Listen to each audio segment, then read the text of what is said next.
Doctor Indrajit Kaur ji, principal साहब बुट्टा जी, doctor Deepti जी, principal साहब और सरकार शख्सियत, प्यारे विद्यार्थियों, वाहिगुरू जी का खालसा वाहिगुरू जी की फतेह। आप सब ने बहुत ही कीमती विचार श्रवण किए हैं, क्योंकि विद्यार्थी वर्ग भी काफ़ी गिनती में है और खास करके तुहाडे नाल ही संबंधित सबजैक्ट है शख्सियत की उसारी बारे। उपर पहला शब्द है स्वै चेतना। बाबा बुल्ले शाह ने जो सारा संसार फिर के देखा ना, तो उन्होंने लगे कि बंदा अपने आप को नहीं पढ़ता, बाकी सारा कुछ ही पढ़ता। उन्होंने एक बड़ी प्यारी पंक्ति है, पढ़ पढ़ आलम फाजल होयों पर अपने आप को पढ़िया ही नहीं। भज भज मंदिर मसीते बढ़दा पर मन मंदिर में वड़िया ही नहीं। उसका कारण यह सीगा कि जिहड़े बाहरी दुनिया वो मंदिर मस्जिदां जां होर थावां दे उत्ते बहस मुबासे विच भी लोग जाते सन, अपने आप को पढ़न की कोशिश नहीं सी करते। इसे नूं भगत बाणी विच कहा, बंदे खोज दिल हर रोज फिर ना परेशानी माहे। परशियन विच दिल मन नूं कहा जाता, पंजाबी विच दिल का अर्थ हार्ट हो जाता जिहड़ा असीं, पर उत्थे दिल का अर्थ मन हो जाता। कुछ ज्ञान सहज भावी हुंदा जिहड़ा बंदे ने मिथ के नहीं सिक्ख्या हुंदा। मैं छोटी जी गल जरूर करांगा। बचपन तो असीं कहंदे रहे हफ्ता, हफ्ते का मतलब 7 दिन, 42 साल तक छुट्टियां भी कट्टी गए भी हफ्ता हो गया, पर यह ना कभी भी पूछा भी हफ्ते नूं हफ्ता कहंदे क्यों आ। ये बहुत चिर बाद विच जाके पता लगा भी जिवें पंजाबी का अंक गणित है 1 2 3 4 5 6 7, इंग्लिश का 1 2 3 4 5 6 7, परशियन या फारसी दे विच जिहड़ा अंक गणित है अवल दोम सोम चहार पंचम शिशम हफ्त, उत्थे 7 नूं हफ्त जां हफ्ता कहंदे ते 7वें नूं हफ्तम कहंदे आ। बहुत चिर बाद जाके पता लगा भी असीं जिहनूं हफ्ता हफ्ता कही गए निक्के बचपन तो लैके इहदा मतलब है 7 ही आ, पर है उस भाषा दे विच जिहड़ी असीं अडॉप्ट करके पंजाबी विच वरत रहे हैं। कुछ गल्लां स्वै बारे जदों मनुख विकास करता, एक माली बैठा उन्होंने इन्नी समझ हैगी आ कि जे बूटा विंगा तरिंगा जाता ना तो इसकी कटिंग करके इनू किसी डंडे के सहारे सीधा करांगे तो विकास चंगा कर देगा। वो वेलां लाउंदा, उन्होंने पता जे वेल इत्थे ही रह गई है खत्म हो जानी है, किसी लंबे सारे रुख से सीधी करके चढ़ा दो तो बहुत उच्ची चली जाएगी। ये सारकताली ग्रंथ में भी आता, बैठिए साथ बडन के होत बडन स्यों मेल, सब जानत बढ़त है बिरछ बराबर वेल। कहते जे वड्डियां कोले बैठिए वड्डा ज्ञान आता है। जिवें वेल उन्नी ही उच्ची हुंदी है जिन्ना रुख उच्चा हुंदा है। जे रुख ही बेचारा 3.5 फुट का होएगा ना, वेल भी उत्थे खत्म हो जाएगी। माली ये सारा कुछ जानता है कि बूटे नूं बीमारी पै गई है, इनू स्प्रे करनी है, पर वह माली अपने बारे नहीं जानता। वो तंबाकू दियां 2-3 बीड़ियां वट के बैठा बैठा पी जाता रंबा छड्ड के। उन्होंने 100 रुपया दिहाड़ी मिलती तो 50 रुपए की शाम को दारू पी जाता। उन्होंने 20 रुपये किसी को वध मिलते 10 रुपये दी गोलियां खा जाता। वो बूटे बारे जानता, वेल बारे जानता, पर जानता नहीं तो अपने बारे नहीं जानता। ड्राइवर तो कंडक्टर बस लेके तुरे जाते हैं, कहता तेल कितों पवाइए, कहता इस पेट्रोल पंप तो ना पाओ, ये पेट्रोल के मिट्टी का तेल लाते हैं। कहता चल अगले पेट्रोल पंप जोगा तेल हैगा, कहता इतों पवा लीए, कहता सारे कहते इतों का तेल चंगा। उन्होंने गड्डी का पता, पर जो शाम पैंदी है कहता भज के ठेके तो बोतल फड़ लिया। वो कोई नहीं पूछता जी गोलियां पाइया, जहर पाया, खाद पाई है। उन्होंने गड्डी के इंजन बारे ज्ञान है, अपने इंजन बारे ज्ञान नहीं। स्वै चेतना का मतलब यह है कि एक होंदा इलम, एक होंदी अकल। साडियां जिहड़ियां डिग्रियां असी इलम ते आधारित ने, जिहड़ी डॉक्टर दीप्ति जी होरां भी ये सारे पॉइंट छुए। ऊड़ा ऊठ इलम है, अकल नहीं है। ए फॉर एप्पल इलम है, अकल नहीं है। कभी पंजाब का बच्चा 12,722 पिंड होने आ, 2 करोड़ 65 लाख इत्थों की आबादी है। कभी बच्चे ने मैडम नूं पुछया कि साडे खेतों च झोना कणक हुंदा, नरमा कपाह हुंदी है, एप्पल क्यों नहीं हुंदे? खेत तो साडे कोले भी हैगे ने। कभी मैडम ने उन्होंने समझाया कि इन्ने महंगे क्यों ने, इस धरती से क्यों नहीं पैदा होंदे? क्योंकि बच्चा इलम सीख रहा, अकल तो जे सीख ही नहीं रहा। बच्चा ऊड़ा ऊठ का घोटा ला लैंदा, ऊठ बारे जानता कुछ भी नहीं है। ਉਹਦੀ ਕੀਮਤ ਕਿੰਨੀ ਆ, ਉਹ ਕਿੰਨੇ ਦਿਨ ਪਾਣੀ ਤੋਂ ਬਿਨਾਂ ਕੱਢ ਸਕਦਾ, ਮਾਰੂਥਲ ਦਾ ਜਹਾਜ਼ ਕਿਉਂ ਆ, ਊਠ ਦਾ ਵੱਢਣਾ ਕੁੱਤੇ ਨਾਲੋਂ ਵੀ ਭੈੜਾ। ਇਹ ਖਾਸ ਕਰਕੇ ਅਸੀਂ ਪੇਂਡੂ ਕਲਚਰ ਵਾਲੇ ਜਾਣਦੇ ਹਾਂ। ਪਰ ਬੱਚਾ ਰੱਟਾ ਲਾ ਰਿਹਾ ਇਲਮ ਕਰਕੇ। ਅਕਲ ਜੇ ਉਹਨੇ ਕੋਸ਼ਿਸ਼ ਕੀਤੀ ਤੇ ਸਿੱਖ ਜਾਏਗਾ, ਜੇ ਨਾ ਕੀਤੀ ਤੇ ਨਾ ਹੀ ਕੀਤੀ, ਸਾਰੀ ਉਮਰ ਆਈ ਲੰਘ। ਇਲਮ ਤੇ ਅਕਲ ਦਾ ਮੈਂ ਛੋਟਾ ਜਿਹਾ ਅੰਤਰ ਕਰਕੇ ਆਪਣੇ ਵਿਸ਼ੇ ਤੇ ਆਵਾਂਗਾ। MA ਪਾਸ ਬੰਦਾ ਵੀ ਤੰਬਾਕੂ ਪੀ ਰਿਹਾ, ਅਨਪੜ੍ਹ ਰਿਕਸ਼ੇ ਵਾਲਾ ਵੀ ਤੰਬਾਕੂ ਪੀ ਰਿਹਾ। BA ਪਾਸ ਵੀ ਦਾਰੂ ਪੀ ਕੇ ਡਿੱਗਿਆ ਪਿਆ, ਰੇੜੇ ਵਾਲਾ ਅਨਪੜ੍ਹ ਵੀ ਦਾਰੂ ਪੀ ਕੇ ਡਿੱਗਿਆ ਪਿਆ। ਸਮੈਕ ਤੇ ਭੁੱਕੀ ਪੜ੍ਹਿਆ ਲਿਖਿਆ ਵੀ ਖਾਈ ਜਾਂਦਾ, ਅਨਪੜ੍ਹ ਵੀ ਖਾਈ ਜਾਂਦਾ। ਉਹਦੀਆਂ 16 ਸਾਲਾਂ ਦੀਆਂ ਡਿਗਰੀਆਂ ਵਿੱਚ, ਇਲਮ ਦੀਆਂ ਵਿੱਚ, ਤੇ ਉਹਦੇ ਸਕੂਲ ਨਾ ਜਾਣ ਵਿੱਚ ਫਰਕ ਤਾਂ ਕੋਈ ਵੀ ਨਹੀਂ। ਨਜ਼ਰ ਵੱਟੂ ਇੰਜੀਨੀਅਰ ਦੀ ਕੋਠੀ ਤੇ ਵੀ ਲਟਕਦਾ, ਤੇ ਨਜ਼ਰ ਵੱਟੂ ਜਿਹਦੇ ਅਨਪੜ੍ਹ ਬੰਦੇ ਨੇ, ਮੇਰੇ ਵਰਗੇ ਨੇ ਮਾੜੀ ਮੋਟੀ 2 ਗਾਡਰਾਂ ਦੇ ਪਾ ਲਈ, ਉਹ ਵੀ ਪਲਾਸਟਿਕ ਦਾ 5 ਰੁਪਈਆਂ ਦਾ ਟੰਗੀ ਬਿਠਾ, ਨਜ਼ਰ ਨਾ ਲੱਗ ਜੇ। ਉਹਦੀ ਇੰਜੀਨੀਅਰਿੰਗ ਕਰਨ ਦੇ ਵਿੱਚ, ਉਹਦੀ ਡਾਕਟਰੀ ਕਰਨ ਦੇ ਵਿੱਚ ਵੀ ਨਜ਼ਰ ਉਹੀ ਹੈ, ਤੇ ਉਹਦੇ ਅਨਪੜ੍ਹ ਹੋਣ ਦੇ ਵਿੱਚ ਵੀ ਸਮੱਸਿਆ ਉਹੀ ਹੈ। ਅਨਪੜ੍ਹ ਵੀ ਮੰਗਲ, ਵੀਰਵਾਰ, ਸ਼ਨੀਵਾਰ ਤੋਂ ਡਰੀ ਜਾਂਦਾ, ਤੇ ਪੜ੍ਹਿਆ ਲਿਖਿਆ ਵੀ ਡਰੀ ਜਾਂਦਾ। ਪੜ੍ਹਿਆ ਲਿਖਿਆ ਸਗੋਂ ਮੂਹਰਤ ਜ਼ਿਆਦਾ ਘਟਾਉਂਦਾ। ਸਾਡੇ ਪ੍ਰਧਾਨ ਮੰਤਰੀ ਸਾਹਿਬ ਜਿਹੜੇ ਪੁਰਾਣੇ ਸਨ, ਉਹ ਕਈ ਦਿਨ ਤੇ ਆਈ ਲਟਕਾਈ ਗਿਆ ਵੀ ਅੱਜ ਸਹੁੰ ਚੱਕਦਾ, ਕੱਲ੍ਹ ਸਹੁੰ ਚੱਕਦਾ। ਫਿਰ ਮੇਰੇ ਵਰਗਾ ਕਤੀਆ ਕਹਿੰਦਾ ਨਿੰਮ ਦਾ ਰੁੱਖ ਪਟਾ ਦੇ, ਫਿਰ ਚੱਕ ਲਈ, ਫਿਰ 13 ਤਰੀਕ ਨੂੰ ਚੱਕੀ। ਦੱਸੋ ਉਹਨੇ ਇਹੋ ਜਿਹਾ ਮੁਲਕ ਕਿੱਥੋਂ ਚਲਾ ਲੈਣਾ 121 ਕਰੋੜ ਦੀ ਆਬਾਦੀ ਵਾਲਾ, ਜਿਹੜਾ ਅਜੇ ਨਿੰਮ ਦੇ ਵਿੱਚ ਹੀ ਫਸਿਆ ਫਿਰਦਾ, ਪੜ੍ਹਿਆ ਲਿਖਿਆ ਬੰਦਾ।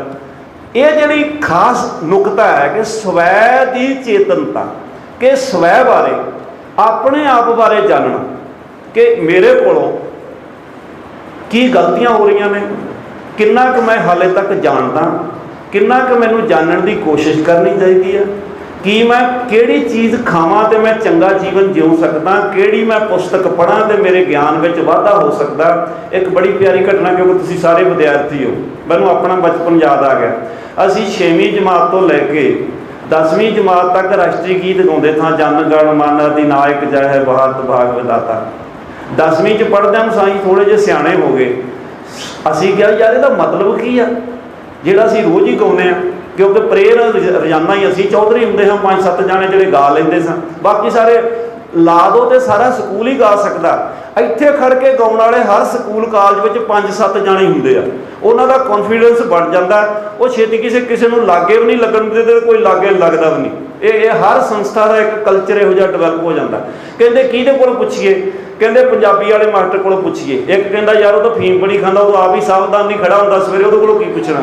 ਦੂਜਾ ਕਹਿੰਦਾ PT ਮਾਸਟਰ ਕੋਲੋਂ ਪੁੱਛੀਏ। PT ਮਾਸਟਰ ਆਮ ਤੌਰ ਤੇ ਮੁੱਛਾਂ ਕੁੱਟੀਆਂ ਵਾਲੇ PT ਮਾਸਟਰ ਹੀ ਹੁੰਦੇ ਹਰ ਅਦਾਰੇ 'ਚ। ਜਦੋਂ ਅਸੀਂ ਪੜ੍ਹੇ ਹਾਂ, ਅਸੀਂ 5-6 ਜਾਣੇ ਲਾਈਨ ਲਾ ਕੇ ਚਲੇ ਗਏ, ਸਾਨੂੰ ਦੱਸਿਓ ਵੀ ਜਿਹੜਾ ਅਸੀਂ ਆ ਰਾਸ਼ਟਰੀ ਗੀਤ ਗਾਉਣੇ ਦਾ ਮਤਲਬ ਕੀ ਆ। ਆਉਂਦਾ ਉਹ ਨਲਾਇਕੋ ਇਹੋ ਜਿਹੇ ਪੁੱਠੇ ਸਵਾਲ ਨਹੀਂ ਪੁੱਛੀਦੇ ਹੁੰਦੇ। ਅਸੀਂ ਕਿਹਾ ਜੀ ਸਵਾਲ ਤੇ ਸਿੱਧਾ। ਕਹਿੰਦਾ ਤੁਹਾਡੇ ਲਈ ਸਿੱਧਾ, ਮੇਰੇ ਲਈ ਪੁੱਠਾ। ਅਸੀਂ ਕਿਹਾ ਕਿਉਂ ਜੀ? ਆਂਦਾ ਮੈਨੂੰ ਖੁਦ ਨਹੀਂ ਪਤਾ ਜਿਹੜਾ ਤੁਸੀਂ ਗਾਉਂਦੇ ਹੋ ਕੀ ਹੈ।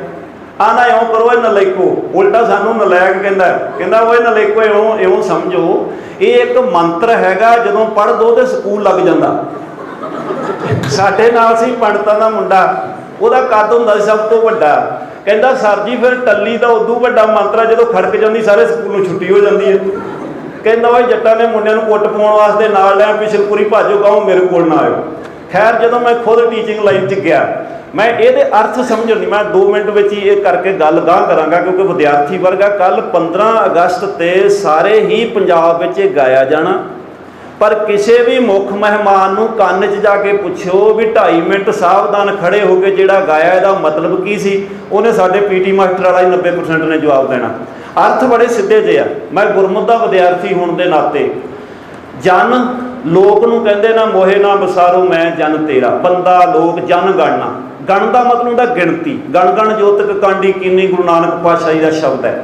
ਜਿਹੜਾ ਜਨ ਸਮੂਹ ਆ, ਇਹ ਮਨ ਕਰਕੇ ਹੇ ਅਧ ਨਾਇਕ, ਹੇ ਵੱਡੇ ਨਾਇਕ ਰਾਮ ਵਾਹਿਗੁਰੂ ਅੱਲਾ ਗੋਡ ਪਰਮਾਤਮਾ ਤੇਰੀ ਜੈ ਗਾਉਂਦਾ। ਕਿਉਂ ਗਾਉਂਦਾ? ਕਿਉਂਕਿ ਭਾਰਤ ਭਾਗ ਵਿਧਾਤਾ, ਤੂੰ ਭਾਰਤ ਦੇਸ਼ ਦੇ ਭਾਗਾਂ ਨੂੰ ਰਚਣ ਵਾਲਾ ਵਿਧਾਤਾ ਹੈ।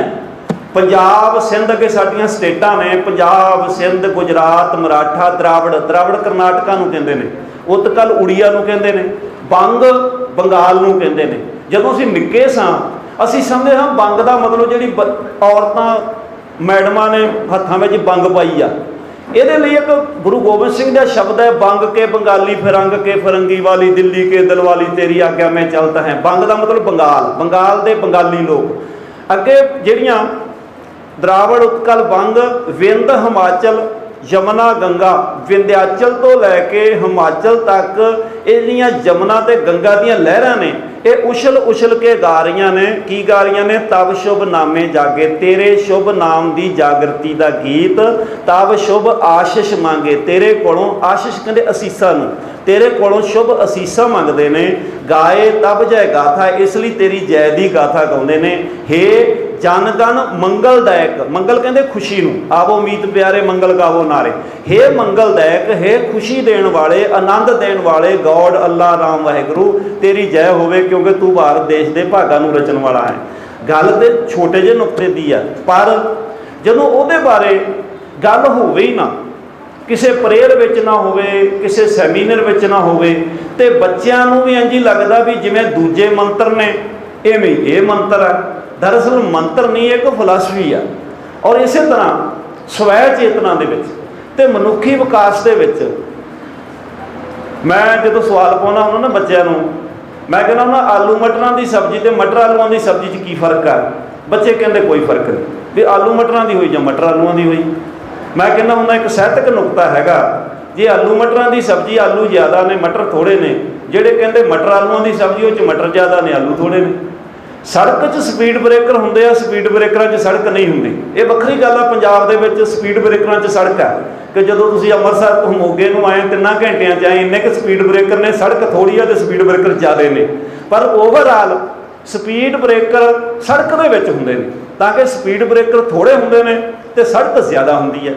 ਸਾਡੀ ਜਿਹੜੀ ਭਾਰਤੀ ਸੱਭਿਆਚਾਰ ਦੀ ਸਮੱਸਿਆ ਕਿ ਸਾਡੀ ਜੀਵਨ ਰੂਪੀ ਗੱਡੀ ਨੇ 70 ਸਾਲ, 80 ਸਾਲ, 90 ਸਾਲ, 100 ਸਾਲ ਚੱਲਣਾ।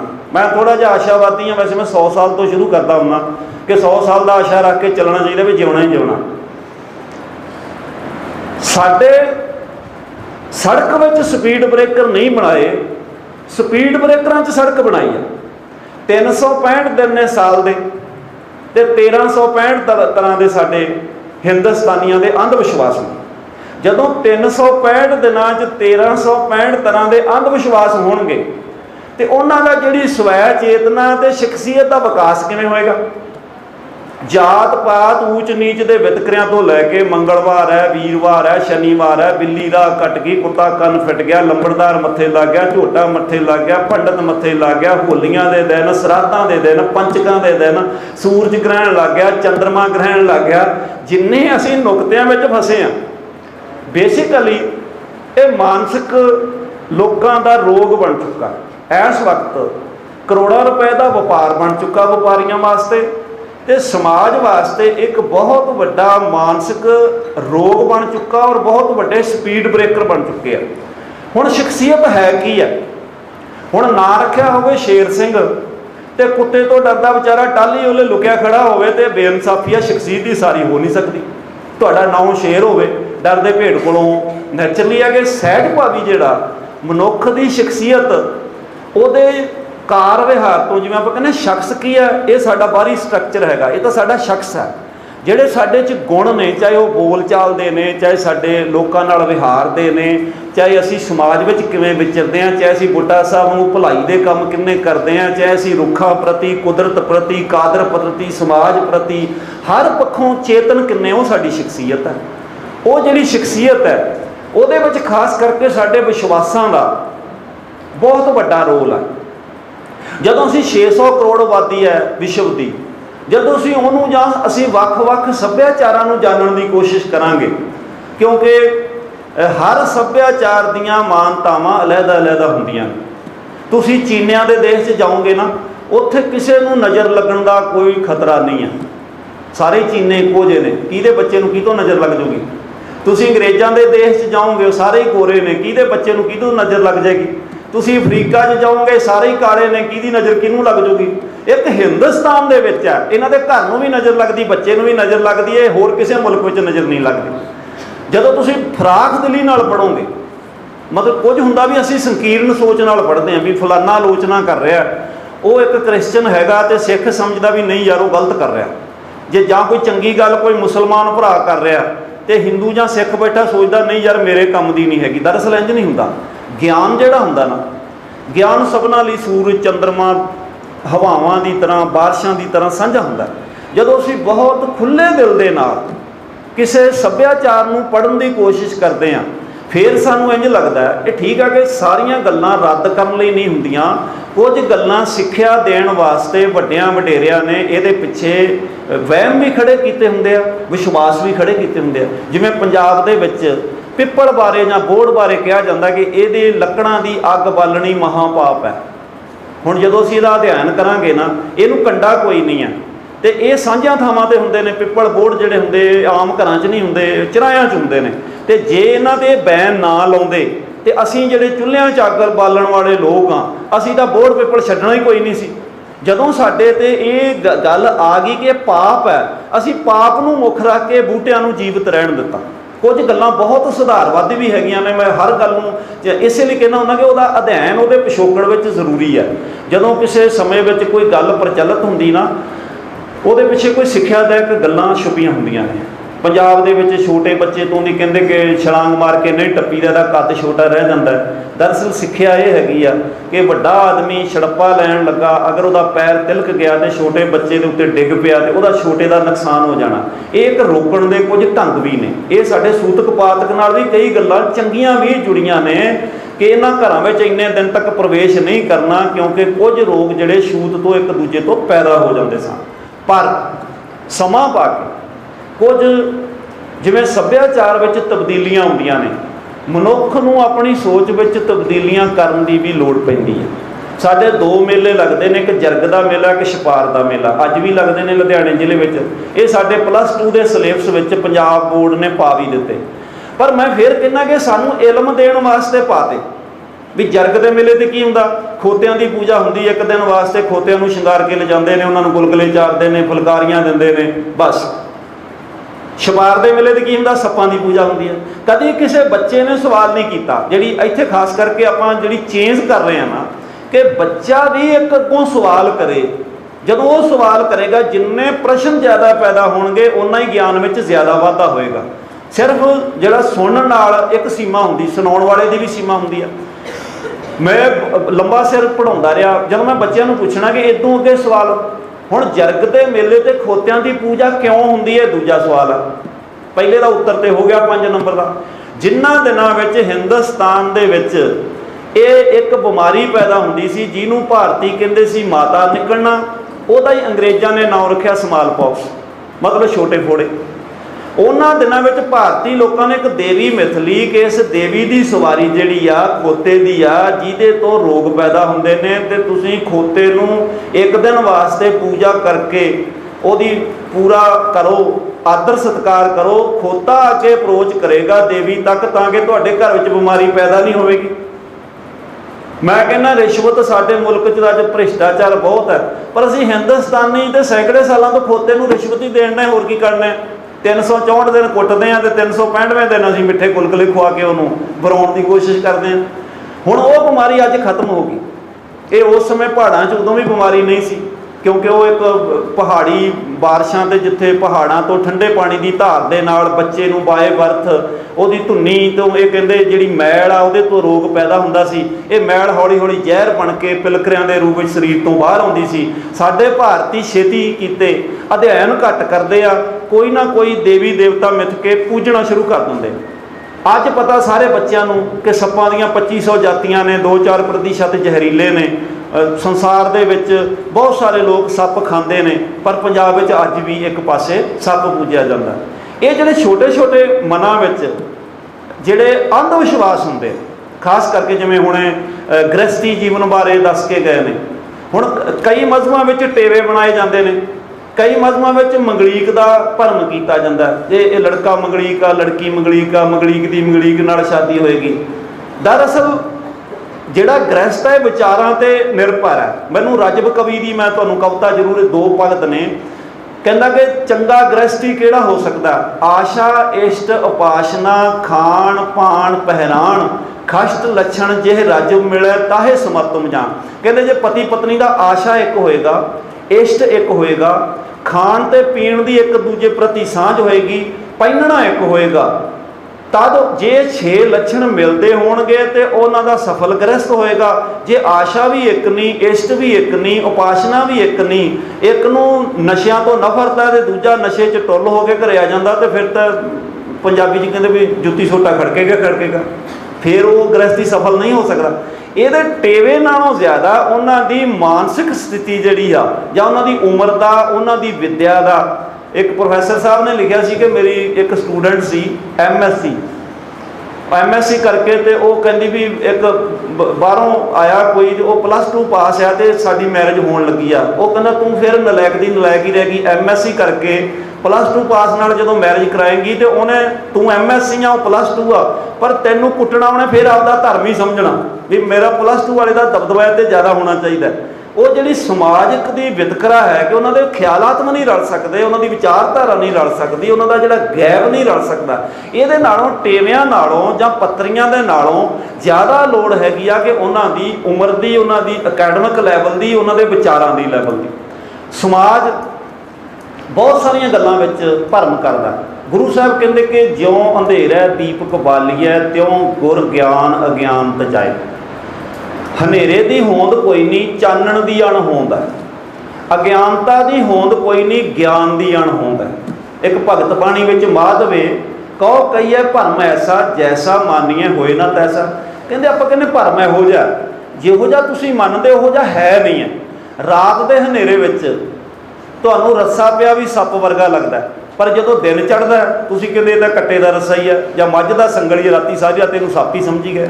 ਰਾਤ ਦੇ ਹਨੇਰੇ ਵਿੱਚ ਅਵਾਰਾ ਗਊ ਫਿਰਦੀ ਵੀ ਤੁਹਾਨੂੰ ਲੱਗਦਾ ਕੋਈ ਭੂਤ ਪ੍ਰੇਤ ਆ ਰਹੀ ਹੈ, ਪਰ ਦਿਨ ਚੜ੍ਹੇ ਤੋਂ ਲੱਗਦਾ ਗਊ ਹੀ ਹੈ। ਰਾਤ ਦੇ ਹਨੇਰੇ ਵਿੱਚ ਸਾਧ ਤੁਰਿਆ ਵੀ ਬਦਮਾਸ਼ ਵਰਗਾ ਲੱਗਦਾ, ਦਿਨੇ ਲੱਗਦਾ ਵੀ ਮੰਗਤਾ ਹੀ ਆ, ਵਿਚਾਰਾ ਸਾਧੂ ਹੀ ਆ। ਇਹ ਜਿਹੜਾ ਚਾਨਣ ਤੇ ਹਨੇਰੇ ਦੀ ਦੌੜ ਹੈ, ਦਰਅਸਲ 'ਚ ਗਿਆਨ ਤੇ ਅਗਿਆਨ ਦੀ ਲੜਾਈ ਹੈ। ਮੈਂ ਕਹਿੰਦਾ ਹੁੰਦਾ ਕਿ ਜਿੰਨੇ ਤੁਸੀਂ ਮੋਗਾ ਘੁੰਮ ਲਓ, ਅੰਮ੍ਰਿਤਸਰ ਘੁੰਮ ਲਓ, ਵੱਡਿਆਂ ਡਾਕਟਰਾਂ ਇੰਜੀਨੀਅਰਾਂ ਦੀਆਂ ਕੋਠੀਆਂ 'ਤੇ ਅਜੇ ਵੀ ਨਜ਼ਰ ਵੱਟੂ ਇਸ ਲਈ ਲਟਕਦੇ ਨੇ ਕਿ ਇਹਨਾਂ ਨੂੰ ਕੋਈ ਨਜ਼ਰ ਨਾ ਲੱਗ ਜਾਏ। ਤੇ ਜਿਹੜੇ ਮੇਰੇ ਵਰਗੇ 50 ਕੁ ਸਾਲੇ ਹੁੰਦੇ ਆ, ਸਾਨੂੰ ਤਾਂ ਐਨਕਾਂ ਤੋਂ ਬਿਨਾਂ ਆਪਦੀ ਪੁਸਤਕ ਨਹੀਂ ਨਜ਼ਰ ਆਉਂਦੀ, ਤੇ ਅਸੀਂ ਕਿਸੇ ਦੀ ਕੋਠੀ ਨੂੰ ਕੀ ਨਜ਼ਰ ਲਾ ਲੈਣੀ ਆ। ਤੇ 16 ਸਾਲ ਦੇ ਬੱਚਿਆਂ ਨੂੰ 3 ਨੰਬਰ ਦੀਆਂ ਐਨਕਾਂ ਲੱਗੀਆਂ, ਇਹ ਤਾਂ ਘਰੇ ਹੀ ਮਸਾਂ ਬੈਗ ਚੱਕ ਕੇ ਆਉਂਦੇ ਨੇ, ਕੋਠੀਆਂ ਨੂੰ ਨਜ਼ਰ ਕੀ ਲਾ ਲੈਣੀ, ਇੰਨੀ ਦੂਰ ਤੱਕ ਤਾਂ ਇਹਨਾਂ ਦਾ ਅਟੈਕ ਹੀ ਨਹੀਂ ਹੁੰਦਾ। ਇਹ ਇੱਕ ਸਾਡੀ ਧਰਤੀ ਦਾ ਭਰਮ ਹੈ, ਸਾਡੇ ਇਸ ਕਲਚਰ ਦਾ ਭਰਮ ਹੈਗਾ, ਜਿਸ ਸੱਭਿਆਚਾਰ ਵਿੱਚ ਅਸੀਂ ਜੰਮੇ ਪਲੇ ਹਾਂ। ਇੱਥੇ ਇਹਨਾਂ ਦੇ ਭਰਮ ਸਿਵਿਆਂ ਪ੍ਰਤੀ, ਸ਼ਮਸ਼ਾਨਾਂ ਪ੍ਰਤੀ ਇਸ ਲਈ ਨੇ ਕਿ ਸਾਡੇ ਸ਼ਮਸ਼ਾਨ ਘਾਟ ਡਰਾਉਣੇ ਨੇ। ਜਿਹੜੇ ਤੁਹਾਡੇ 'ਚੋਂ ਬਹੁਤ ਸਾਰੇ ਸੱਜਣ ਬੈਠੇ ਨੇ ਜਿਹੜੇ ਵਿਦੇਸ਼ਾਂ 'ਚ ਗਏ ਹੋਣਗੇ, ਉਹਨਾਂ ਦੇ ਸਿਵਿਆਂ ਤੋਂ ਜਾਂ ਸ਼ਮਸ਼ਾਨ ਘਾਟਾਂ ਤੋਂ ਜਾਂ ਕਬਰਾਂ ਤੋਂ ਡਰ ਨਹੀਂ ਆਉਂਦਾ, ਕਿਉਂਕਿ ਉੱਥੇ ਪ੍ਰਾਈਵੇਟ ਕੰਪਨੀਆਂ ਮੁਰਦੇ ਨੂੰ ਸ਼ਿੰਗਾਰ ਕੇ ਲਿਜਾਂਦੀਆਂ ਨੇ, ਤੇ ਉਹਨਾਂ ਦਾ ਮੁਰਦਾ ਤੇ ਜਿਹੋ ਜਿਹਾ ਸਾਡਾ ਬੰਦਾ ਜਨ ਚੜ੍ਹਨ ਵਾਲਾ ਹੁੰਦਾ, ਇਹੋ ਜਿਹਾ ਸ਼ਿੰਗਾਰ ਕੇ ਤਾਂ ਰੱਖਿਆ ਪਿਆ ਹੁੰਦਾ, ਉਹ ਤੋਂ ਭੈ ਨਹੀਂ ਆਉਂਦਾ। ਫਿਰ ਉਹਨੂੰ ਜਿੱਥੇ ਉਹਦਾ ਅੰਤਮ ਰਸਮ ਹੁੰਦੀ ਆ, ਉਹ ਇਲੈਕਟ੍ਰੋਨਿਕ ਸਿਸਟਮ ਹੈ, ਉਹ ਬਹੁਤ ਸੋਹਣੀਆਂ ਬਿਲਡਿੰਗਾਂ ਦੇ ਵਿੱਚ ਉਹਨਾਂ ਨੇ ਸਾਰਾ ਕਾਰ ਵਿਹਾਰ ਕਰਦੇ ਨੇ, ਸਾਨੂੰ ਉੱਥੋਂ ਡਰ ਨਹੀਂ ਹੁੰਦਾ। ਤੀਜਾ, ਉਹ ਰੋਂਦੇ ਪਿੱਟਦੇ ਨਹੀਂ ਹੈ। ਸਾਡਾ ਜਿਹੜਾ ਰੋਣਾ ਪਿੱਟਣਾ ਅੱਧਾ ਕਦਾ ਬੰਦੇ ਨੂੰ ਉਹ ਮਾਰ ਦਿੰਦਾ, ਜਿਹੜਾ ਤੰਦਰੁਸਤ ਵੀ ਪਿੱਛੇ 90 ਕੁ ਸਾਲਾਂ ਵਾਲਾ ਆਉਂਦਾ ਹੁੰਦਾ ਨਾ, ਉਹ ਬੈਂਡ ਸੁਣ ਕੇ ਅੱਧਾ ਮਰਿਆ ਵਰਗਾ ਹੋ ਜਾਂਦਾ, ਜਿਸ ਤਰ੍ਹਾਂ ਹੀ ਪਿੱਟਦੇ ਆ। ਇਹ ਸਾਡੀ ਸੱਭਿਆਚਾਰਕ ਭਿੰਨਤਾ ਹੈਗੀ ਹੈ। ਇਹ ਜਿਹੜੇ ਸਾਡੇ ਸਿਵਿਆਂ ਦੇ, ਭੂਤਾਂ ਦੇ, ਪ੍ਰੇਤਾਂ ਦੇ ਨਿੱਕੇ ਡਰ ਸਾਡੇ ਸਮਾਜ ਵਿੱਚ ਫੈਲੇ ਆ, ਇਹਦਾ ਕਾਰਨ ਇਹੋ ਹੈਗਾ, ਅਸੀਂ ਇਸ ਧਰਤੀ ਦੇ ਉੱਤੇ ਇਹ ਸਾਨੂੰ ਡਰਾਉਣੇ ਰੂਪ ਵਿੱਚ ਪੇਸ਼ ਕੀਤੇ ਗਏ ਨੇ।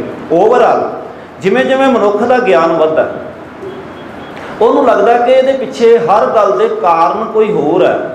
ਬਟ ਦੇਖੋ, ਮੈਨੂੰ ਪਤਾ ਕਿ ਸਕੂਲਾਂ, ਕਾਲਜਾਂ ਵਿੱਚ, ਪਿੰਡਾਂ, ਸ਼ਹਿਰਾਂ ਦੇ ਵਿੱਚ ਇਹ ਕਰੋੜਾਂ ਰੁਪਏ ਦਾ ਵਪਾਰ ਹੈ।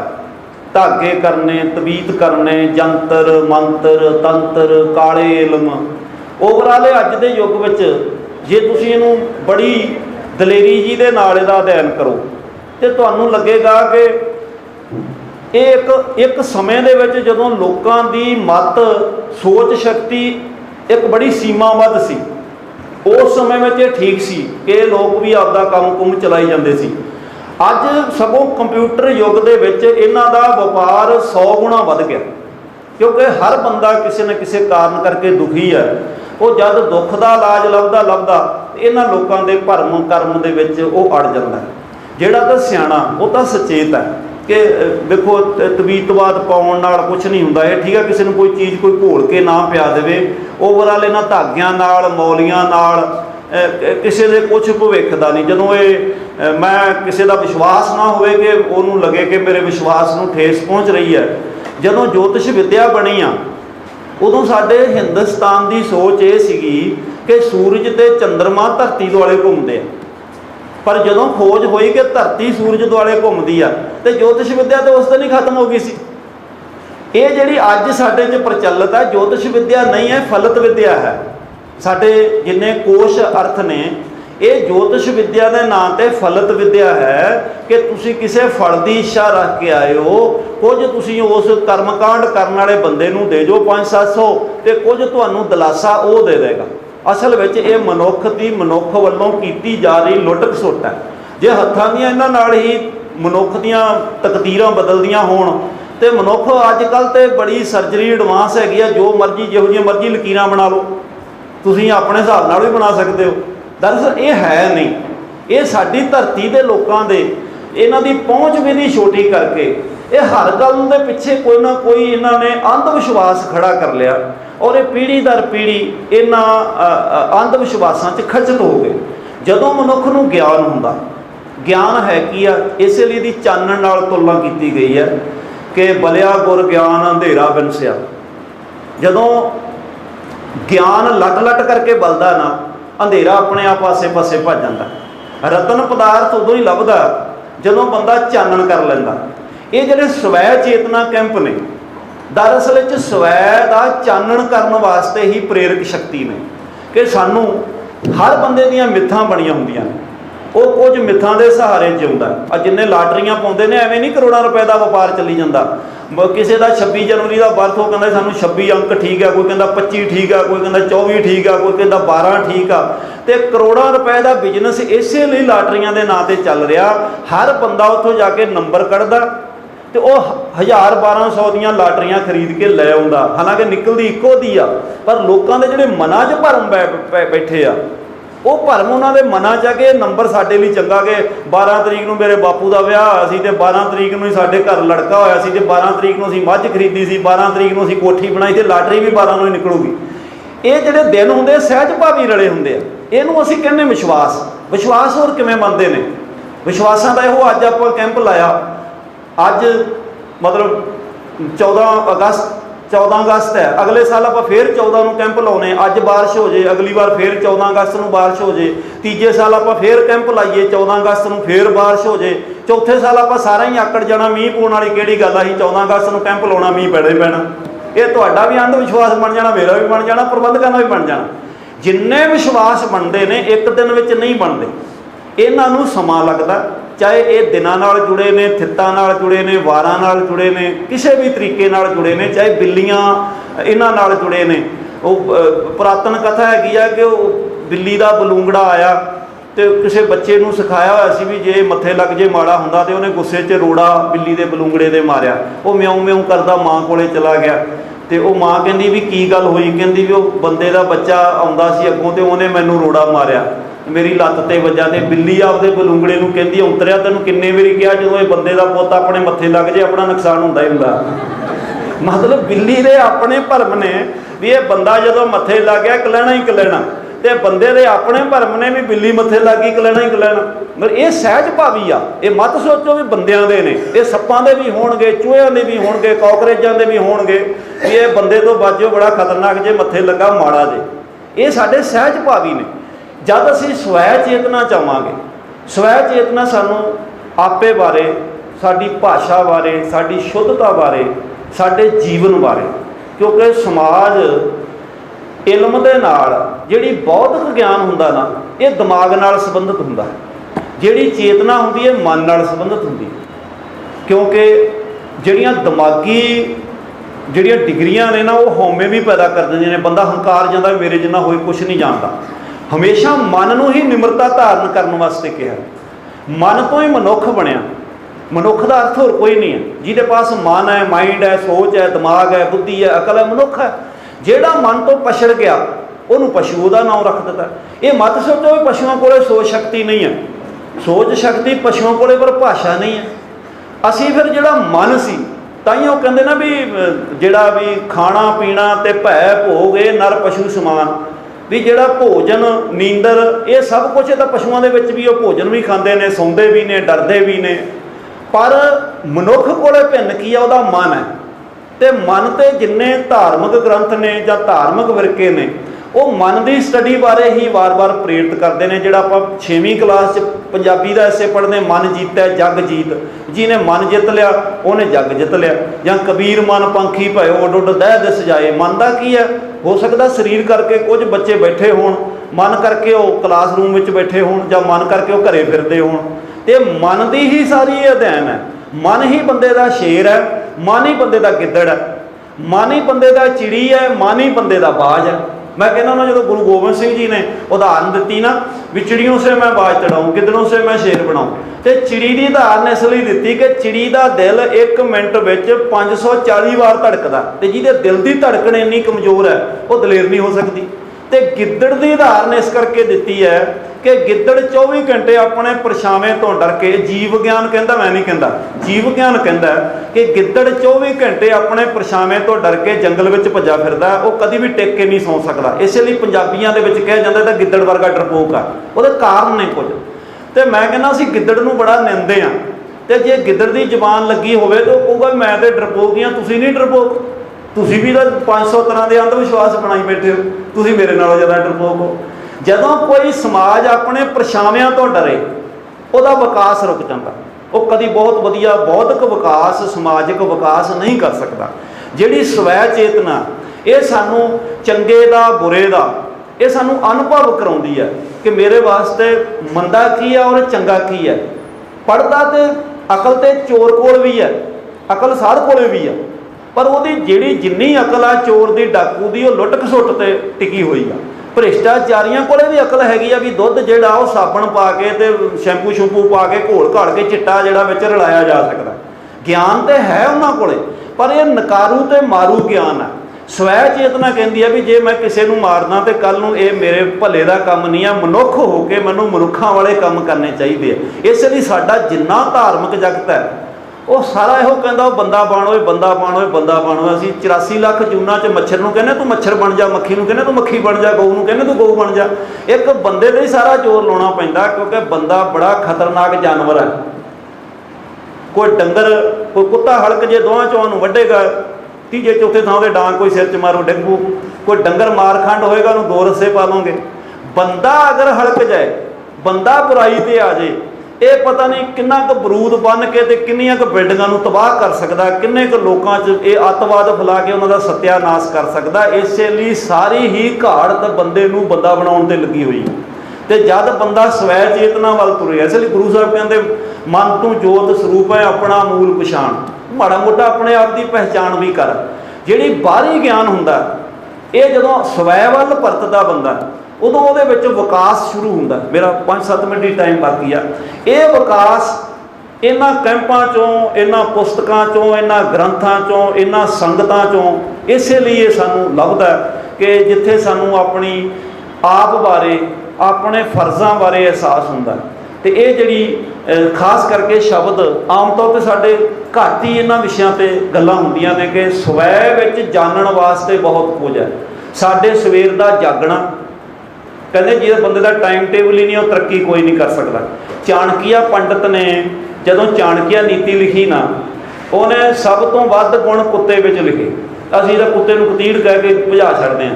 ਔਰ ਉਹਨੇ 4 ਗੁਣ ਕੁੱਕੜ ਵਿੱਚ ਵੀ ਲਿਖੇ। ਅਸੀਂ ਕੁੱਕੜ ਖਾਣ ਵਾਸਤੇ ਹੀ ਪਾਲੇ ਹੋਏ ਨੇ। ਹੁਣ ਕੁੱਕੜ ਦੇ ਗੁਣ ਸਾਡੇ ਵਿਦਿਆਰਥੀਆਂ ਲਈ ਬਹੁਤ ਵਧੀਆ ਨੇ। ਕਹਿੰਦਾ ਸ਼ੁੱਧ ਹੋਏ ਉੱਠ ਪ੍ਰਾਤ ਕੋ ਬਾਂਧਵ ਲੇਤ ਬੁਲਾਏ, ਤ੍ਰਿਆ ਸੋ ਮਿਲ ਭੋਜਨ ਕਰੇ ਕੁਰਕਟ 4 ਸੁਬਾਏ। ਕੁਰਕਟ ਕਹਿੰਦੇ ਕੁੱਕੜ ਨੂੰ। ਬਾਣੀ ਵਿੱਚ ਵੀ ਆਉਂਦਾ ਇੱਕ ਪੱਤਰ ਪਰ ਉਰਕਟ ਕੁਰਕਟ, ਇੱਕ ਪੱਤਰ ਪਰ ਪਾਣੀ। ਕੁਰਕਟ ਦਾ ਅਰਥ ਕੁੱਕੜ। ਕਹਿੰਦਾ ਸ਼ੁੱਧ ਹੋਏ। ਕੁੱਕੜ ਜਿਹੜਾ ਜੇ ਬਿਮਾਰ ਹੋਏਗਾ ਤਾਂ ਉਹਨੂੰ ਬਿੱਠ ਲੱਗੀ ਹੋਏਗੀ ਨਹੀਂ, ਕੁੱਕੜ ਬਿਲਕੁਲ ਪਾਕ ਪਵਿੱਤਰ ਰਹਿੰਦਾ। ਚਾਣਕੀਆ ਪੰਡਤ ਨੇ 2300 ਸਾਲ ਪਹਿਲਾਂ ਇਹ ਗ੍ਰੰਥ ਲਿਖਿਆ। ਕਹਿੰਦਾ ਵੀ ਮਨੁੱਖ ਜਿਹੜਾ ਇਹ ਪਵਿੱਤਰ ਹੋਣਾ ਚਾਹੀਦਾ। ਇਹਦੇ ਜਿਹੜੇ ਆਪਾਂ ਆਮ ਕਿਸੇ ਨੇ ਸਾਫ ਸੁਥਰੇ ਚਿੱਟੇ ਕੱਪੜੇ ਪਾਏ ਹੋਣ ਨਾ, ਆਪਾਂ ਕਹਿੰਦੇ ਬੱਗਾ ਕੁੱਕੜ ਬਣ ਕੇ ਕਿੱਥੇ ਚੱਲਿਆ, ਜਾਂ ਚਿੱਟਾ ਕੁੱਕੜ ਕਿੱਥੇ ਚੱਲੇ। ਕਿਉਂਕਿ ਕੁੱਕੜ ਜਦ ਤੱਕ ਤੰਦਰੁਸਤ ਆ ਉਹ ਪਵਿੱਤਰ ਹੁੰਦਾ। ਕਹਿੰਦਾ ਜਿਵੇਂ ਕੁੱਕੜ ਸਾਫ ਸੁਥਰਾ ਰਹਿੰਦਾ, ਮਨੁੱਖ ਨੂੰ ਆਪਦੀ ਡਰੈਸ, ਆਪਣਾ ਪਹਿਰਾਵਾ ਸ਼ੁੱਧ ਰੱਖਣਾ ਚਾਹੀਦਾ। ਸ਼ੁੱਧ ਹੋਏ ਉੱਠ ਪ੍ਰਾਤ ਕੋ, ਤੜਕੇ ਉੱਠਣਾ। ਸਾਨੂੰ ਹਿੰਦੁਸਤਾਨੀ ਨਾ ਅਲਾਰਮ ਲਾਉਣਾ ਆਉਂਦਾ ਸੀ, ਨਾ ਸਾਡੇ ਘਰਾਂ 'ਚ ਕੋਈ ਟਾਈਮ ਪੀਸ ਹੁੰਦਾ ਸੀ। ਕੁੱਕੜ ਨੇ ਬਾਂਗ ਦੇ ਦੇਣੀ, ਅਸੀਂ ਉੱਠ ਕੇ ਕੰਮਾਂ 'ਤੇ ਲੱਗ ਜਾਣਾ। ਇਹ ਕੁੱਕੜ ਦੀ ਮਰਜ਼ੀ, ਜੇ ਅੰਨਾ ਕੁੱਕੜ ਅੱਧੀ ਰਾਤ ਨੂੰ ਬਾਂਗ ਦੇ ਦੇ, ਅੱਧੀ ਰਾਤ ਹੀ ਉੱਠ ਪੈਂਦੇ ਹਾਂ। ਪਰ ਕੁੱਕੜ ਫਿਰ ਸਿਆਣਾ ਸੀ, ਉਹ ਬਾਂਗ ਦਿਨ ਚੜ੍ਹੇ ਤੋਂ ਦਿੰਦਾ ਸੀ। ਸਾਡੇ ਸਾਰੀ ਆਬਾਦੀ ਜਿਹੜੀ ਆ ਕੁੱਕੜ ਨਾਲ ਲੱਗਦੀ ਸੀ। ਕਹਿੰਦਾ ਵੀ ਤੜਕੇ ਉੱਠਦਾ, ਉਹ ਬੰਦੇ 'ਚ ਗੁਣ ਹੋਣਾ ਚਾਹੀਦਾ ਤੜਕੇ ਉੱਠਣ ਦਾ। ਸਵੈ ਚੇਤਨਾ ਦਾ ਪਹਿਲਾ ਨਿਯਮ ਇਹ ਵੀ ਆ, ਸਾਫ਼ ਸੁਥਰਾ ਰਹਿਣਾ ਵੀ, ਉਹਦਾ ਜਾਗਣਾ ਵੀ। ਜਿਹੜਾ 12 ਵਜੇ ਤੱਕ ਸੁੱਤਾ ਪਿਆ, ਉਹਨੇ ਜੇ ਮੰਜਾ ਹੀ ਨਹੀਂ ਛੱਡਿਆ, ਆਪਣੇ ਆਪ ਬਾਰੇ ਕੀ ਸੋਚਣਾ। ਸ਼ੁੱਧ ਹੋਏ ਉੱਠ ਪ੍ਰਾਤ ਕੋ ਬਾਂਧਵ ਲੇਤ ਬੁਲਾਏ। ਕਹਿੰਦਾ ਆਪਣੇ ਪਰਿਵਾਰ ਨੂੰ ਬਾਂਗਾਂ ਦੇ ਕੇ ਜਗਾਉਂਦਾ। ਅਸੀਂ ਤਾਂ ਸਹਿਜ ਭਾਵੀ ਉੱਠ ਪੈਂਦੇ ਸਾਂ ਨਾ, ਅਸਲ ਵਿੱਚ ਆਪਣੇ ਬੱਚਿਆਂ ਨੂੰ ਕਹਿੰਦਾ ਉੱਠੋ ਬਈ, ਹੁਣ ਉੱਠਣ ਦਾ ਵੇਲਾ ਹੋ ਗਿਆ। ਸਾਡਾ ਪੜ੍ਹਿਆ ਲਿਖਿਆ ਤਬਕਾ ਐਤਵਾਰ ਕਹਿੰਦਾ ਛੁੱਟੀ ਆ ਜੀ, ਉੱਠ ਪਾਂਗੇ 11 ਵਜੇ, ਕੋਈ ਨਹੀਂ ਸਮੋਸੇ ਲਿਆ ਕੇ ਖਾ ਲਾਂਗੇ, ਫਿਰ ਪੈ ਜਾਾਂਗੇ। ਜੇ 15 ਅਗਸਤ ਦੀ ਛੁੱਟੀ ਆ, 1 ਵਜੇ ਤੱਕ ਸੁੱਤੇ ਹੀ ਰਹੇ, ਬੱਚਿਆਂ ਨੂੰ ਰਹਿਣ ਦਿਓ, ਸੁੱਤੇ ਰਹਿਣ ਦਿਓ ਜੀ, ਰੋਜ਼ ਸੁਬਾਹ ਉੱਠਦੇ ਨੇ। ਸਾਡਾ ਟਾਈਮ ਟੇਬਲ ਨਹੀਂ ਬਣਦਾ। ਆਂਦਾ ਤ੍ਰਿਆ ਸੋ ਮਿਲ ਭੋਜਨ ਕਰੇ, ਆਪਣੀ ਇਸਤਰੀ ਦੇ ਨਾਲ ਰਲ ਕੇ ਪਰਿਵਾਰ ਦੇ ਨਾਲ ਭੋਜਨ ਖਾਂਦਾ। ਜਿਹੜੀ ਗੱਲ ਬੁੱਟਾ ਸਾਹਿਬ ਕਰਕੇ ਗਏ ਨੇ ਨਾ, ਜਦੋਂ ਅਸੀਂ ਇਕੱਲੇ ਇਕੱਲੇ ਰੋਟੀਆਂ ਲੈ ਕੇ ਅੱਡੋ ਅੱਡੀ ਭੱਜੇ ਜਾਂਦੇ ਹਾਂ, ਸਾਡੇ ਸਾਂਝੇ ਪਰਿਵਾਰਾਂ ਦੀ ਤੇ ਰੋਟੀ ਖਾਣ ਦੀ ਜਿਹੜਾ ਇਕੱਠੇ ਬਹਿ ਕੇ ਖਾਓ, ਭੁੱਖ ਵੀ ਜ਼ਿਆਦਾ ਲੱਗਦੀ, ਹਜਮ ਵੀ ਜ਼ਿਆਦਾ ਹੁੰਦੀ, ਦੁੱਖ ਸੁੱਖ ਵੀ ਫੋਲੇ ਜਾਂਦੇ ਆ। ਬੰਦੇ ਵਿੱਚ ਕਮੀ ਆ, ਇਹਨੂੰ ਕੋਈ ਚੰਗੀ ਵਸਤੂ ਦੇ ਦੇਣਾ, ਸਾਰਿਆਂ 'ਚ ਨਹੀਂ ਹੁੰਦੀ। ਵੰਡ ਛਕਣ ਵਾਲੀ ਕੌਮ ਆ ਆਪਾਂ। ਕਈ ਬੰਦੇ ਦਾ ਚਲੋ ਗੁੱਠ 'ਚ ਜਾ ਕੇ ਉੱਥੇ ਮੂੰਹ ਪਾ ਕੇ ਖਾ ਲੈਂਦੇ ਆ ਵੀ ਕੋਈ ਹੋਰ ਵੇਖ ਲਿਆ, ਸਾਰਿਆਂ ਨੂੰ ਵੰਡਣੀ ਪਊਗੀ। ਕੁੱਕੜ ਨੂੰ ਤੁਸੀਂ ਚੰਗੀ ਤੋਂ ਚੰਗੀ ਵਸਤੂ ਪਾ ਦਿਓ, ਕੁੱਕ ਕੁੱਕ ਕਰਕੇ ਆਪਣੇ ਪਰਿਵਾਰ ਨੂੰ ਬੁਲਾ ਲੈਂਦਾ, ਆ ਜਾਓ ਬਈ ਆ ਵਸਤੂ ਆਈਏ, ਸਾਰੇ ਰਲ ਕੇ ਖਾਈਏ। ਇਹ ਐਵੇਂ ਨਹੀਂ ਚਾਣਕੀਆ ਨੇ ਲਿਖਿਆ, ਕਹਿੰਦਾ ਪਰਿਵਾਰ ਨਾਲ ਮਿਲ ਕੇ ਭੋਜਨ ਖਾਂਦਾ। ਆਂਦਾ ਕੁਰਕਟ 4 ਸਵਾਏ, ਆਂਦਾ ਇਹ ਜਿਹੜੇ 4 ਗੁਣ ਨੇ ਕੁਰਕਟ ਦੇ ਕੋਲ, ਕੁੱਕੜ ਦੇ ਕੋਲ, ਇਹ ਬੰਦੇ ਨੂੰ ਗ੍ਰਹਿਣ ਜ਼ਰੂਰ ਕਰਨੇ ਚਾਹੀਦੇ ਨੇ ਤਾਂ ਕਿ ਉਹਦਾ ਸਮਾਜਿਕ ਵਿਕਾਸ ਹੋ ਸਕੇ। ਇੱਕ ਗੱਲ ਕਰਕੇ ਮੈਂ ਸਮਾਪਤੀ ਕਰਾਂਗਾ। ਕੁੱਤੇ ਵਿੱਚ ਸਭ ਤੋਂ ਵੱਧ ਗੁਣ ਚਾਣਕੀਆ ਨੇ ਲਿਖੇ ਨੇ। ਕੁੱਤੇ ਬਾਰੇ ਮੈਂ ਕਿਤੇ ਫੇਰ ਬੋਲਾਂਗਾ, ਭਾਵੇਂ ਮੈਂ ਬਹੁਤ ਸਾਰੇ ਵਿਦਵਾਨਾਂ ਦੇ ਕੁੱਤੇ ਬਾਰੇ ਹੀ ਵਿਊ ਲਏ ਨੇ ਕਿ ਕੁੱਤੇ ਬਾਰੇ ਕੀ ਸੋਚਦੇ ਨੇ। ਕਹਿੰਦਾ ਸੁਆਮੀ ਭਗਤ ਸਭ ਤੋਂ ਵੱਡੀ ਉਹਦੀ ਹੈ ਕਿ ਆਪਣੇ ਮਾਲਕ ਦਾ ਵਫਾਦਾਰ ਹੈ। ਚੇਤਨ ਤੁਰਤ ਯਕਦਮ ਚਕੰਨਾ ਹੋ ਜਾਂਦਾ। ਸਾਡੇ ਪੰਜਾਬੀ ਖਾਣ ਆ ਨਾ, ਕਾਂ ਕਰਾੜ ਕੁੱਤੇ ਦਾ ਵਸਾ ਨਾ ਖਾਈਏ ਸੁੱਤੇ ਦਾ। ਮਤ ਸੋਚੋ ਵੀ ਬਾਣੀਆਂ ਹੱਟੀ 'ਚ ਸੁੱਤਾ ਪਿਆ, ਤੁਸੀਂ ਮਾੜਾ ਜਿਹਾ ਖੜਾ ਕਰੋਗੇ ਪੜਕ ਦੇਣੇ ਉੱਠ ਪੈਂਦਾ। ਮਤ ਸੋਚੋ ਕੁੱਤਾ ਸੁੱਤਾ ਪਿਆ, ਤੁਹਾਡੀ ਪੈਰ ਦੀ ਖੜਾਕ ਹੋਈ ਨਹੀਂ, ਕੁੱਤਾ ਉੱਠ ਕੇ ਗਲ ਪਿਆ ਨਹੀਂ। ਇਹ ਬੰਦਾ ਹੀ ਆ ਜਿਹੜਾ ਸੁੱਤਾ ਹੋਇਆ, ਜਦੋਂ ਮੱਕੀ ਦੀਆਂ ਰੋਟੀਆਂ ਖਾ ਕੇ ਸੌਂ ਜੇ, ਭਾਵੇਂ ਇਹਨੂੰ ਵੀ ਚੋਰ ਲੈ ਜਾਣ, ਕਈਆਂ ਨੂੰ ਪਤਾ ਨਹੀਂ ਲੱਗਦਾ ਅਸੀਂ ਚੋਰੀ ਹੋ ਗਏ ਹਾਂ। ਕੇਵਲ ਕੁੱਤਾ ਜਿਹੜਾ ਚੇਤਨ ਹੈਗਾ, ਕੋਈ ਜੀਵ ਜੰਤੂ 84 ਲੱਖ ਜੂਨਾਂ 'ਚੋਂ ਇੰਨਾ ਚੇਤਨ ਨਹੀਂ ਆ ਜਿੰਨਾ ਕੁੱਤਾ ਚੇਤਨ ਹੈ। ਕਹਿੰਦਾ ਸੁਆਮੀ ਭਗਤ ਚੇਤਨ ਤੁਰਤ ਅਲਪ ਨੀਂਦ, ਥੋੜੀ ਨੀਂਦ ਸੌਣ ਵਾਲਾ। ਮਨੁੱਖ ਨੂੰ 6-7 ਘੰਟੇ ਸੌਣਾ ਉਹਦੀ ਲੋੜ ਹੈ, 16 ਘੰਟੇ ਸੌਣਾ ਉਹਦੇ ਲਈ ਬਿਮਾਰੀ ਹੈ। ਬਲਵਾਨ ਕਹਿੰਦੇ ਬਲ ਵਾਲਾ, ਭੌਂਕਣ ਦੀ ਜ਼ਰੂਰਤ ਰੱਖਦਾ। ਭਾਵੇਂ ਅਸੀਂ ਕਹਿੰਦੇ ਹਾਥੀ ਲੱਗ ਜਾਂਦੇ, ਕੁੱਤੇ ਭੌਂਕਦੇ ਰਹਿੰਦੇ ਨੇ, ਪਰ ਇਹਦਾ ਦੂਜਾ ਪੱਖ ਵੀ ਹੈਗਾ। ਕੁੱਤੇ 'ਚ ਜ਼ਰੂਰਤ ਹੈਗੀ ਆ ਕਿ ਹਾਥੀ ਵੀ ਆ ਰਿਹਾ, ਬੋਲਣ ਦੀ ਹਿੰਮਤ ਰੱਖਦਾ। ਕਹਿੰਦੇ ਸਮਾਜ ਵਿੱਚ ਇੰਨੀਆਂ ਕਮੀਆਂ ਪੇਸ਼ੀਆਂ ਨੇ, ਇੰਨੇ ਭੈੜੇ ਤਰ੍ਹਾਂ ਦੀਆਂ ਰਸਮਾਂ ਰਿਵਾਜ ਨੇ। ਕਈ ਵਾਰੀ ਸਾਰਾ ਸਮਾਜ ਕਹਿੰਦਾ ਸਾਨੂੰ ਕੀ। ਬੱਸ ਦੇ ਵਿੱਚ ਗੰਦੇ ਗੀਤਾਂ ਦੀ ਕੋਈ ਕੈਸਟ ਲੱਗੀ ਹੋਵੇ, 52 ਸਵਾਰੀਆਂ ਤੰਗ ਵੀ ਨੇ, ਪਰ ਇੱਕ ਜਣਾ ਉੱਠ ਕੇ ਡਰਾਈਵਰ ਨੂੰ ਨਹੀਂ ਕਹਿੰਦਾ ਵੀ ਆਹ ਬੰਦ ਕਰ ਦੇ, ਕੀ ਸੁਣਾਉਣ ਡਿਆ। ਇਹ ਕਹਿੰਦਾ ਕੁੱਤੇ ਵਰਗੀ ਹਿੰਮਤ ਬੰਦੇ 'ਚ ਹੋਣੀ ਚਾਹੀਦੀ ਆ ਵੀ ਹਾਥੀ ਵੀ ਆਉਂਦਾ ਹੋਵੇ, ਬੋਲਣ ਦੀ ਜ਼ਰੂਰਤ ਤੇ ਕਰ। ਖਾਏ ਬਹੁਤ ਸੰਤੋਖ ਸੇ, ਖਾਂਦਾ ਕਹਿੰਦਾ ਕਈ ਵਾਰੀ ਆ। ਹੋਮਿਓਪੈਥੀ ਜਾਂ ਐਲੋਪੈਥੀ ਦੇ ਗ੍ਰੰਥ ਵੀ ਕਹਿੰਦੇ ਨੇ ਨਾ ਵੀ ਖਾਓ ਥੋੜਾ ਥੋੜਾ ਕਰਕੇ, ਭਾਵੇਂ 5-7 ਵਾਰੀ ਖਾ ਲਓ। ਅਸੀਂ ਪੰਜਾਬੀ ਲੋਕ ਇਹੋ ਜਿਹੇ ਆ, ਅਸੀਂ 100 ਰੁਪਈਆ ਸ਼ਗਨ ਦਈਏ ਤੇ ਕਹਿੰਦੇ ਹੁਣ ਜੇ 500 ਦਾ ਨਾ ਖਾਧਾ ਤੇ ਫਿਰ ਵਿਆਹ ਹੋਣ ਦਾ ਕੀ ਫਾਇਦਾ ਹੋਇਆ।